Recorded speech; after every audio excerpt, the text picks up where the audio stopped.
اگلا سوال ہے، ایک صحیح حدیث میں آیا کہ سجدہ میں انسان اپنے رب کے بہت قریب ہوتا ہے، لہٰذا خوب دعائیں کیا کرو۔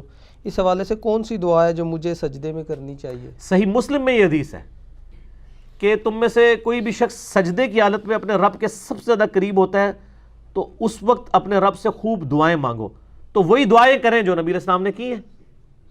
بخاری مسلم دونوں میں موجود ہے کہ آپ صلی اللہ علیہ وآلہ وسلم سجدے اور رکوع کے اندر سبحانک اللہم ربنا وبحمدک اللہم اغفر لی پڑھتے تھے۔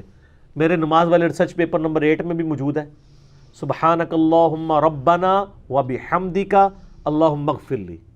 اس میں اللہ کی حمد بھی ہے اور دعائیں مغفرت بھی ہے۔ یہ دعا آپ مانگیں جو نبی علیہ السلام خود مانگتے تھے، اور اس کے علاوہ آپ وہ تمام دعائیں مانگ سکتے ہیں جو دعائیں معصورہ ہیں، کتاب و سنت کے اندر آئی، کوئی بھی آپ دعا مانگ سکتے ہیں۔ حتیٰ کہ صحیح بخاری میں موجود ہے جب تم نماز کے تشہد میں دروشی پڑھ چکو اس کے بعد جو چاہو اپنے رب سے مانگو۔ تو تشہد میں بھی آپ دعائیں مانگ سکتے ہیں، سجدے میں بھی دعائیں مانگیں، جتنی مرضی مانگیں، لیکن معصورہ ہوں زیادہ بہتر ہے۔ اس کے علاوہ بھی اگر ہوں تو بہتر یہ ہے کہ عربی زبان میں ہی مانگیں۔ اور میں تو اکثر ایک ہی دعا آپ کو بتاتا ہوں، ایک ہی دعا سب سے کامل، جو بخاری اور مسلم میں حدیث ہے۔ انس ابن مالک کہتے ہیں نبی علیہ السلام کوئی اور دعا کرے نہ کرے، یہ دعا آپ نے کبھی نہیں چھوڑی۔ سورۃ البقرہ کی آیت نمبر 201 میں جو آئی ہے، ربنا آتنا فی الدنیا حسنہ وفی الآخرۃ حسنہ وقنا عذاب النار۔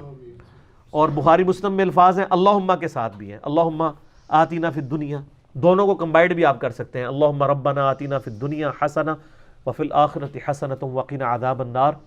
ہم نے اپنے اذکار والے ریسرچ پہ اس پہ بھی کارڈ پہ بھی لکھی ہے، یہ بخاری میں ہے 6389، مسلم میں جو ہے وہ 6840 ہے۔ یہ دعا آپ مانگیں اور دیکھیں اتنی کامل دعا ہے، اے اللہ دنیا میں بھی بھلائیاں عطا فرما دے اور آخرت میں بھی۔ سر کوئی چیز بچ گئی؟ اور ساتھ کہا کہ آخرت کی سب سے بڑی بھلائی دے دے، کون سی؟ وقنا عذاب النار۔ اب یہ مولویوں نے کوئی تسلی نہیں ہونا کہ وقنا عذاب القبری، وقنا عذاب الحشری، وقنا عذاب المیزانی، پتہ نہیں کہ کچھ لگایا، کیونکہ نبی علیہ السلام کی تعلیمات پہ شاید ان کو اعتماد نہیں ہے۔ مرتے ہی آخرت شروع ہوگی، بخاری مسلم کی حدیث ہے۔ مرنے سے پہلے کی زندگی جو ہے وہ دنیا کی ہے اور مرتے ہی آخرت ہے۔ صحیح بخاری میں حدیث ہے کہ نبی علیہ السلام کی جب وفات کا وقت قریب آیا تو عبد الرحمن بن ابی بکر آئے۔ اما عائشہ کہتی ہیں کہ ان کے ہاتھ میں مسواک تھی، نبی علیہ السلام نے اشارہ کیا تو آپ نے مسواک مانگی، امت کی تعلیم کے لیے تھا نا، تو چبائی نہیں کی، سخت تھی۔ تو حضرت عائشہ کہتی ہیں میں نے وہ مسواک لے کے نا اپنے منہ میں نرم کر کے حضور کے منہ میں ڈالی، تو نرم کر کے، تو اس میں اما عائشہ کے الفاظ ہیں کہ مجھے یہ خوش نصیبی حاصل ہے کہ نبی صلی اللہ علیہ وآلہ وسلم کا تھوک اور میرا تھوک، آپ کا لعاب دہن اور میرا لعاب دہن، اللہ تعالیٰ نے ایک ہی جگہ جمع کر دیا۔ کس طرح؟ جب حضور نے چبائی نہیں چبائی گئی تو وہ حضرت عائشہ نے ڈالا تو نبی علیہ السلام کا تھوک مبارک ادھر آیا، پھر جب حضرت عائشہ نے چبا کے گئی تو سیدہ عائشہ کا۔ اس میں الفاظ ہیں اس دن جو اللہ کے نبی کی دنیا کی زندگی کا آخری دن اور آخرت کی زندگی کا پہلا دن تھا۔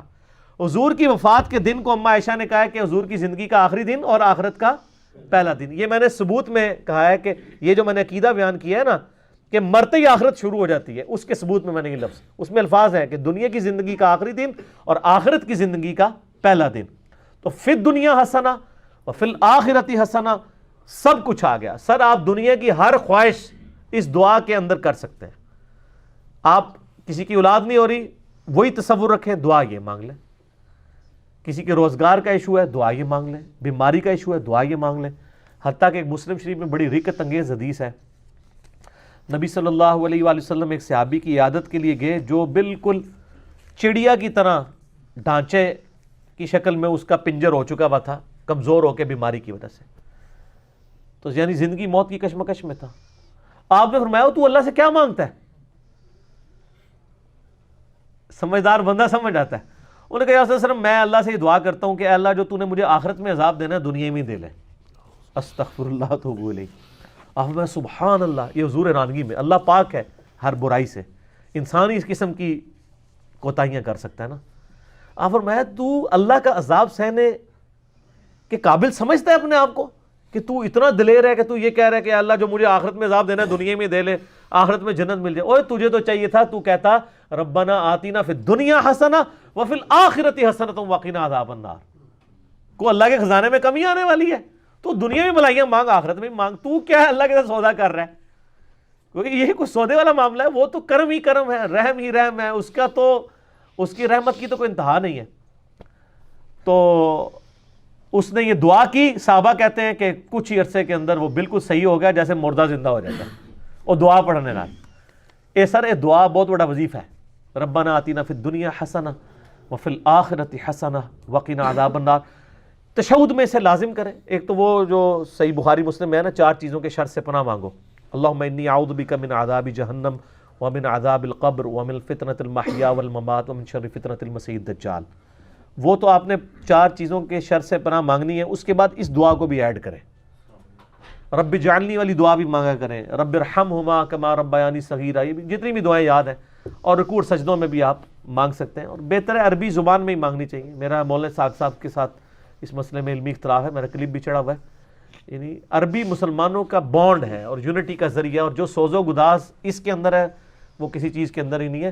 اور یہ کہنا ہے لوگوں کو ترجمہ نہیں آتا. سر, ربنا آتینا کا ترجمہ یاد کرنے میں کتنا ٹائم لگتا ہے؟ ربنا, اے ہمارے رب, آتینا, ہمیں عطا کر دے, پھر دنیا, اس دنیا میں, حسنہ, حسنہ تو لفظ اردو میں بھی استعمال ہوتا ہے, ٹھیک ہے, حسن عاقبت لفظ بولا جاتا ہے. وفی الآخرۃ حسنہ وقنا عذاب النار. میرا خیال ہے یہ اس کا ترجمہ تو آلموسٹ سارے مسلمانوں کو آتا ہی ہوگا. یہ کوئی اتنی مشکل دعا نہیں ہے. تو لوگوں کو اس طرف امفسائز کریں کہ وہ نبی علیہ السلام والی زبان بولیں, عربی زبان کے اندر دعا کریں. ایک دعا ہی سب کچھ کور کرے گی. ٹھیک ہوگا. وہ تو پڑھنا ہی پڑھنا ہے نا. انہوں نے دعا کا ذکر کیا. وہ تو صحیح مسلم میں حدیث ہے کہ نبی علیہ السلام ہمیں, یعنی آپ علیہ السلام رکوع میں سبحان ربی العظیم بھی پڑھتے تھے اور سبحان ربی الاعلیٰ پڑھتے تھے سجدے میں. اور جامعہ ترمذی میں حدیث ہے کہ نبی صلی اللہ علیہ وآلہ وسلم ہمیں حکم دیتے تھے کہ ہم رکوع میں سبحان ربی العظیم پڑھیں اور سبحان ربی الاعلیٰ سجدے میں. یہ تو آپ نے, یہ تو حکمی تسبیحات ہیں, یہ تو پڑھنی ہے. اس کے علاوہ دعائیں ہیں. ٹھیک ہو گیا. جیسے صحیح بخاری مسلم میں حدیث ہے کہ نبی علیہ السلام نے یہ حکم دیا ہے کہ 4 چیزوں کے شر سے اللہ کی پناہ مانگو تشہد میں. اللہم انی اعوذ بک من عذاب جہنم ومن عذاب القبر ومن فتنۃ المحیا والممات ومن شر فتنۃ المسیح الدجال. یہ تو آپ نے مانگنی ہے نا. اس کے علاوہ تو بخاری میں الفاظ ہیں, اس کے بعد جو چاہو اپنے رب سے مانگو. تو وہ یہ پوچھ رہے تھے کہ یہ نبی علیہ السلام نے جو حکم دیا ہے کہ آپ نے رکوع میں اللہ سے مانگنے کا بہترین موقع ہے سجدے میں, تو کیا مانگیں؟ تو میں نے بتایا کہ یہ مانگیں. وہ تو کرنا ہی کرنا ہے, وہ تو ڈیٹم لیول ہے نا, وہ تو obligatory ہے. اس کے بعد یہ بھی مانگیں.